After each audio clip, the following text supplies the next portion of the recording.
بسم اللہ الرحمن الرحیم. السلام علیکم. میں ہوں Shahzad Ahmed. 144 news H D کے پروگرام آج ملک محمود کے ساتھ میں حاضر خدمت ہوں. جیسا کہ آپ جانتے ہیں ہمارے اس پروگرام میں موجود ہوتے ہیں ملک محمود احمد کھوکھر صاحب جو کہ سینئر صحافی و تجزیہ کار ہیں. سر پروگرام میں آپ کو خوش آمدید کہتا ہوں.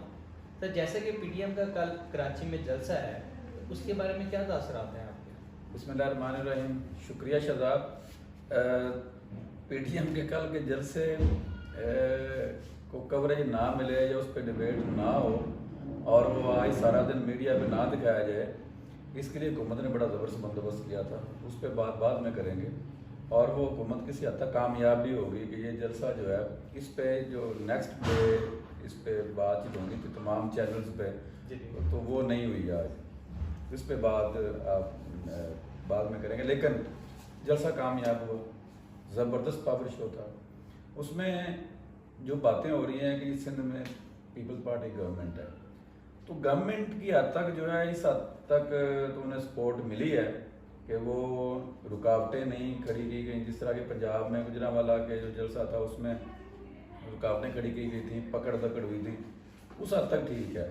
لیکن کراچی کو چونکہ یہ جلسہ کراچی میں تھا کل والا، تو کراچی کو اگر اوور آل دیکھا جائے تو کراچی میں پی ٹی آئی کے ممبرز ہیں اور ایم کے ایم کی وہاں پہ لوکل گورنمنٹ رہی ہے اور میجارٹی وہاں پہ جو ہے وہ ایم کے ایم اور پی ٹی آئی کی ہے.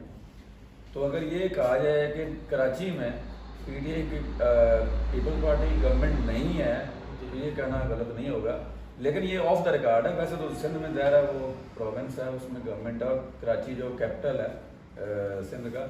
لیکن اس کے باوجود کامیاب شو تھا، پاور شو زبردست تھا اور جو اپوزیشن شو کرنا چاہ رہی تھی وہ ان کی توقعات کے مطابق ہوا. ٹھیک ہے. اس میں یہ کہ اب میں اگلی نیوز ہمارے ایڈ کرنا چاہوں گا کہ کیپٹن ریٹائر صفدر کی مزار قائد میں نعرے بازی اور اس کے بعد ان کی گرفتاری. اچھا، مجھے یقین تھا کہ آپ یہ سوال لازمی کریں گے. جی جی، کیونکہ آپ کا قصور نہیں ہے، سارے دن چلتا ہی یہ سوال رہا ہے. جی جی. اچھا، اس میں بڑی عجیب سی پوزیشن ہے کہ ایک بندہ ایک کام کر رہا ہے، اس کو دوسرا بندہ کہہ رہا ہے یہ غلط ہے اور وہ کہہ رہا ہے کہ یہ ٹھیک ہے. اب اس میں دو مختلف آراء ہیں. پہلی بات اگر میرا ذاتی تجزیہ پوچھیں تو کیپٹن ریٹائر صفدر صاحب کو وہاں پہ ضرورت نہیں تھی نعرے لگوانے کی یا اس طرح کے کوئی بھی وہاں پہ بات کرنے کی. باہر آگے کر لیتے، کافی جگہ تھی. ماضی میں یہ سب کچھ، ایک بات نہ بھولیں، ماضی میں یہ سب کچھ عمران خان صاحب بھی کر چکے ہیں. اسی مزار قائد پہ کھڑے ہو کے انہوں نے کہا، یہ نعرے لگے تھے کہ وزیر اعظم عمران خان جو کارکن تھے پی ٹی آئی کے، انہوں نے اسی جنگلے کے پاس کھڑے ہو کے نعرے لگائے تھے. تو مجھے یہ بات پہ ایک بات بڑا اختلاف رہتا ہے کہ ماضی میں جو کچھ ٹھیک تھا وہ اب غلط کیوں ہو گیا. یہ ماضی کے حکومتوں نے بھی یہی روش اپنائی رکھی اور اسی طرح یہ حکومت بھی اسی نقش قدم پہ چل رہی ہے. تو جہاں تک کیپٹن صاحب کی بات، انہوں نے نعرے لگوائے مادر ملت کے حق میں، کیونکہ آپ کو یاد ہوگا کہ ان کو بھی غدار کہا گیا تھا ایوب خان کے دور میں، محترمہ فاطمہ جناح. تو دوسری بات یہ ہے کہ انہوں نے دوسرا نعرہ لگوایا ہے کہ ووٹ کو ضرورت، یعنی کہ وہ دونوں چیزوں میں محترمہ فاطمہ جناح کے لیے انہوں نے یہ نعرے لگایا. ایسا کہنا ہے نون لیگ کا کہ ہم نے تو کوئی بے حرمتی کی ہی نہیں مزار کی، یا ہم نے کوئی ایسا ایکٹ وہاں پہ کیا ہی نہیں کہ جس سے بے حرمتی ہو. ہم نے تو محترمہ جو کہ وہاں پہ دفن ہے محترمہ فاطمہ جناح، ان کے لیے نعرہ لگایا ہے کہ ووٹ کو عزت دو. ایسا نون لیگ کا کہنا ہے. اور جو سیکشن 8 ہے اس کے مطابق یہ ہے کہ تقدس جو ہے اس کو پامال کیا گیا. تو سیکشن 8 جو ہے اس میں ایک اور بڑی انٹرسٹنگ بات یہ ہے کہ یہ پرائیویٹ کمپلینٹ، اس میں استغاثہ جس کو کہتے ہیں، وہ دائر کیا جاتا ہے کورٹ میں. اس میں اس طرح ڈائریکٹ جو ایف آئی آر ہے، میں قانون کا طالب علم ہوں، اگر میں غلط نہیں ہوں تو اس میں ڈائریکٹ ایف آئی آر اس طرح لانچ نہیں ہوتی، اس میں استغاثہ ہوتا ہے، پرائیویٹ کمپلینٹ اس کو بولتے ہیں. تو یہ مس ہینڈلنگ ہوئی ہے گورنمنٹ سے. اچھا، اس میں ایک اور بڑی انٹرسٹنگ سٹوری ہے، وہ یہ آ گئی. اچھا، پہلے اس کو کنکلوڈ کر لیتے ہیں. کیپٹن صاحب نے وہ کر دیا، چلیں فتح جذبات میں انہوں نے نعرے لگوا دیے محترمہ فاطمہ جناح کے مزار کو دیکھ کے. تو گورنمنٹ نے کیا کیا، یہ آپ یہ تو دیکھ لو آپ کرنے کیا جا رہے ہو، کر کیا رہے ہو. ہم نے ماضی میں بھی یہ سب کچھ ہوتے دیکھا ہے، لیکن اس طرح اس بھونڈے انداز میں ہوتا نہیں دیکھا آپ نے. کہ ایف آئی آر ہو رہی ہے, گورنمنٹ کہتی ہے لا علم ہے ہمیں سے. Sitting prime minister Azad Kashmir کا نام پرچوں میں آ جاتا ہے, وہ کہتا ہے ہمیں تو پتہ ہی نہیں. یہاں پہ ایک بندہ اٹھتا ہے جو کہ مبینہ طور پہ جو عادل علیم شیخ ہیں پی ٹی آئی کے, ان کا وہ نیفیو ہے, تو اور وہ اس کے بارے میں سنا ہے کہ اوپر کلیم افینڈر بھی ہے کسی A T S anti terrorist code سے شاید مبینہ طور پہ. تو اب وہ اٹھتا ہے اور اپلیکیشن دیتا ہے اور ایف آئی آر ہو جاتی ہے, اور اس میں جب سندھ گورنمنٹ کا موقف لیا جاتا ہے بقول زبیر عمر صاحب کے جو کہ ترجمان ہیں مریم نواز شریف صاحبہ کے اور میاں نواز شریف صاحب کے, وہ کہتے ہیں کہ جی صبح میں نے پوچھا سی ایم سندھ سے سید مراد علی شاہ صاحب سے کہ یہ کیا واقعہ ہوا, تو اس میں مراد علی شاہ صاحب نے کہا کہ ہمیں تو پتہ ہی نہیں ہے. صبح 4 بجے یعنی کہ جب اذانوں کا ٹائم ہوتا ہے اس کے آس پاس ہمارے آئی جی کو اغوا کر لیا گیا.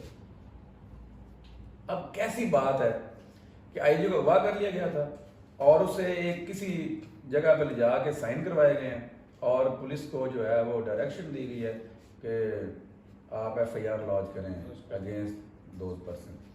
اچھا, یہ بڑی مطلب زبردست بات ہے. اب اس میں پھر گھوم گھما کے ادارے جو ہیں وہ اس میں انوالو ہو جاتے ہیں. اچھا, باقی چیزیں تو اپنی جگہ پہ. عمران خان کامیاب ہو گئے ہیں اس میں. عمران خان صاحب جو چاہتے تھے وہ ہو رہا ہے کہ کسی بھی طریقے سے معاملات جو ہیں وہ الجھے رہیں اور یہ آپس میں لڑتے رہیں. اس میں ایک اینگل سے عمران خان صاحب کامیاب ہو گئے ہیں, دوسرے اینگل سے وہ ناکام ہو گئے ہیں. کامیاب اس لیے ہوئے ہیں کہ سندھ گورنمنٹ سندھ پولیس ہے وہ سندھ گورنمنٹ کے انڈر ہے. اب سندھ پولیس جو ہے وہ ایف آئی آر لانچ کر رہی ہے, سندھ پولیس ہی کیپٹن صاحب کو اریسٹ کر رہی ہے بقول مریم نواز شریف صاحبہ سے کہ آ کے انہوں نے دروازہ توڑا 6 بجے اور آ کے کیپٹن صاحب کو وہ اریسٹ کر کے لے گئے. تو یہ گیم تو اچھی تھی, بری گیم نہیں تھی, لیکن اب اس میں ایک اور بڑا اچھا اپوزیشن نے بڑا اچھا کارڈ کھیلا کیونکہ وہاں پہ مولانا فضل الرحمان بیٹھے ہوئے ہیں, بڑے دانا ہیں, بڑے دیرک سیاستدان ہیں. انہوں نے بڑا اچھا کیا کہ انہوں نے جو مس انڈرسٹینڈنگ پیدا ہونی تھی جو کہ گورنمنٹ کی کوشش ہے کہ پی ڈی ایم کو توڑا جائے, وہ ناکام ہو. ناکام اس لیے ہوگی کہ فوری طور پہ آپس میں رابطے ہوئے, بلاول بھٹو صاحب سے رابطہ ہوا, سی ایم سندھ سے رابطہ ہوا, مولانا فضل الرحمان کا رابطہ, پی ڈی ایم کی جو قیادت ہے ان کا آپس میں رابطہ ہوا, جس سے سندھ گورنمنٹ نے مکمل طور پہ لا تلقی کا اظہار. انہوں نے کہا کہ ہمارے علم میں ہی نہیں ہے. تو یہ اس میں جب اور اس پہ یقین بھی کر لیا محترمہ مریم نواز شریف صاحبہ نے اس پہ یقین کیا کہ ہمیں سندھ گورنمنٹ اور پی ڈی ایم کی جو جماعتیں سیاسی جماعتیں ہیں ان پہ ہمیں پورا اعتماد ہے. ایسا باقی یہ سچ بول رہی گورنمنٹ کی ان کے علم میں نہیں ہوگا, یہ کام کسی تیسرے بندے کا یا پھر گورنمنٹ کا کام ہے. تو اور اس میں ایک چیز کلیئر بھی ہوگی, سی ایم کا بیان آ گیا, اس نے کہا جی کہ ہمارے آئی جی کو اٹھا لیا گیا تھا اور انہوں نے جا کے سائن کروائے کسی ان نون پلیس پہ لے جا کے, اور ایف آئی آر ہو گیا, ہمارے علم میں بھی نہیں ہے, اور یہ حقیقت ہے. اور اس طرح مس انڈرسٹینڈنگ دور ہوگی. اس میں دوسرے اینگل سے خان صاحب ناکام ہو گئے کہ وہ جو چاہ رہے تھے وہ نہیں انہیں مل سکا, پی ڈی ایم آپس میں توڑنے میں وہ ناکام رہے ہیں.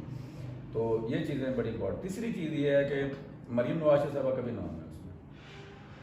اگر آپ لاکھ قانون کی بات کرتے ہیں, قانون کی عملداری کی بات کرتے ہیں, تو پھر انہیں بھی گرفتار کریں. وہ تو خود کہہ رہی ہیں آؤ بھی مجھے گرفتار کرو. تو یہ چیزیں, اس کو میں تو یہ کہوں گا کہ یہ وکٹمائزیشن ہے. ایسا نہیں ہونا چاہیے. جو بھی گورنمنٹ میں ہو یہ بھی سوچے کہ کل کو ہم نے بھی اپوزیشن میں آنا ہے. تو اس طرح یہ غلط روایت ڈالتی ہیں گورنمنٹس اور یہ سیاسی رہنما کہ جو نیکسٹ گورنمنٹ میں جب کسی اور کی گورنمنٹ آتی ہے تو آپ اپوزیشن میں ہوتے ہیں تو وہ آپ ہی گلے کا پھندا بن جائے. ٹھیک ہے, جیسے آپ کہہ رہے ہیں کہ عمران خان چاہ رہے ہیں کہ پی ڈی ایم کو کسی طریقے سے توڑا جائے, تو گجرانوالہ جلسہ کے جو انتظامیہ ہیں ان پر ایف آئی آر ہوئی ہے, اس کو آپ کس نظر سے دیکھتے ہیں؟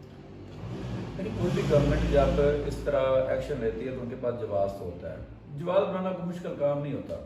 بالکل جواز بنا لیجیے کہ کرونا جو ہے اس کی جو ایس او پیز ہیں, اسٹینڈرڈ آف پروسیجرز ہیں, ان پہ جو ہے وہ عمل درآمد نہیں ہوا, اور ان کا جو انڈرسٹینڈنگ تھی آپس میں شاید اس کی بھی وائلیشن ہوئی ہے, کوئی ٹائمنگ کا ایشو تھا سارا. تو یہ جب گورنمنٹ نے ایکشن لینا ہوتا ہے, ایف آئی آر لانچ کرنی ہوتی ہے تو 100 بہانے مل جاتے ہیں. لیکن یہ نہیں ہونا چاہیے. اس لیے نہیں ہونا چاہیے کہ خاص طور پہ پی ٹی اے سے یہ امید نہیں رکھی جا سکتی, کیونکہ ماضی میں انہوں نے یہ سب کچھ کیا ہے, اور ماضی میں انہوں نے مارے بھی کھائی ہیں. خان صاحب کے خلاف بھی دہشت گردی کے پرچے ہوئے ہیں, انہوں نے بھی فیس کیا ہے. تو انہیں سیکھنا چاہیے کہ یار ہم بھی اس دور سے گزرے ہیں تو اب ہم یہ نہ کریں, مطلب اس دور کو دوبارہ نہ دہرائیں. ٹھیک ہے, ٹھیک. تو یہ نہیں ہونا چاہیے, یہ غلط ہے. یہ پرچی, اچھا ان سے ہوتا کچھ نہیں ہے, ان سے ہوتا کچھ نہیں ہے. پرچے ہو گئے, یہ سیاسی, سب کو پتہ ہے سیاسی مقدمات ہیں, یہ ختم ہو جائیں گے. لیکن یہ ہے کہ اس سے فضا خراب ہوتی ہے, ماحول خراب ہوتا ہے. آپ جب ٹیبل پہ بیٹھتے ہیں تو وہ گنجائش ٹیبل پہ بیٹھنے کی کم ہو جاتی ہے اس طرح کے ماحول میں. یہ چیزیں نہیں ہیں. تو آخر میں ہمارے پاس ہے کہ شہباز گل نے کہا ہے کہ مریم نواز کا جو سافٹ ویئر ہے وہ اپڈیٹ ہو گیا. اچھا, یہ بڑی انٹرسٹنگ بات ہے. جی. اچھا, یہ نا گورنمنٹ پتہ نہیں ایسے بیان بازی کر کے یہ خود بخود ہی یہ سب مطلب یہ اپنے خود کو ایکسپوز کر رہے ہیں. یہ انہوں نے بیان شاید دیا ہے کہ مریم نواز صاحبہ نے رات اپنی تقریر میں کہا ہے کہ جو فوج ہے یہ صرف عمران خان کی نہیں ہے, یہ ہماری بھی فوج ہے, یہ 22 کروڑ عوام کی فوج ہے. تو ہم اسے سلیوٹ پیش کرتے ہیں, سلام پیش کرتے ہیں. تو شہباز گل صاحب نے یہ بیان دیا ہے, اگر مریم نواز صاحبہ یہ بات کر رہی ہیں تو آپ تو خوش ہونا چاہیے. اگر وہ کرٹیسائز کریں فوج کو پھر بھی آپ آگے ترجمانی شروع کر دیتے ہیں. آپ کہتے ہیں جی کہ فلاں کو نہیں کہنا, فوج کو کیوں کہا جی, آپ فوج کے ترجمان بن جاتے ہیں. اگر انہوں نے فوج کو سلام پیش کیا اور یہ کہنے کی کوشش کی ہے کہ فوج تو 22 کروڑ عوام کی اور ہماری فوج ہے, ہم سلام پیش کرتے ہیں, پھر بھی آپ کو پرابلم ہے.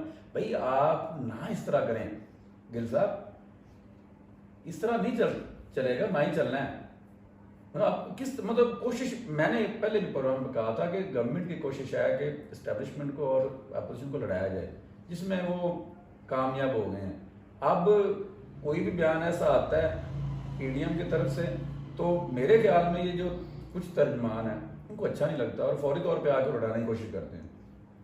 بھئی اگر وہ تعریف کامن سینس کی بات ہے نا کہ اگر اپوزیشن اسٹیبلشمنٹ کی یا آرمی کی تعریف کرتی ہے پھر بھی آپ کو غصہ ہوتا ہے کہ یہ کیوں تعریف کر رہے ہیں. اگر کرٹیسائز کرتے ہیں پھر بھی آپ آگے ترجمانی شروع کرتے ہیں. تو یہ نہیں ہونا چاہیے اس میں, اور اس میں کوئی شک نہیں, کوئی دو رائے نہیں ہے کہ فوج پورے پاکستان کی فوج ہے, 22 کروڑ عوام کی فوج ہے. ہم سبھی فوج کو سلام پیش کرتے ہیں, وہ ہماری سرحدوں کے محافظ ہیں اور ہماری ملکی سلامتی اور استحکام کے وہ ضامن ہیں. اور آرمی کے جو نوجوان انہوں نے قربانیاں اور شہادتیں نوش کی ہیں, قربانیاں دی ہیں پاکستان کے لیے. اور میں بھی ان ماؤں کو بھی سلام پیش کرتا ہوں, والدین کو سلام پیش کرتا ہوں, شہداء کو سلام پیش کرتا ہوں جنہوں نے پاکستان کے امن اور سلامتی کے لیے اپنی جانوں کا نذرانہ پیش کیا. اس میں کوئی دو رائے نہیں ہے, وہ ہم سب کی فوج ہے اور ہم انہیں سلام پیش کرتے ہیں. بالکل, پاک فوج کو سلام. ٹھیک ہے, بہت شکریہ. جیسا کہ ہمارے ساتھ ہیں ملک محمود احمد کھوکھر صاحب. آج کا پروگرام اختتام ہوا چاہتا ہے, اجازت دیجیے, اللہ حافظ.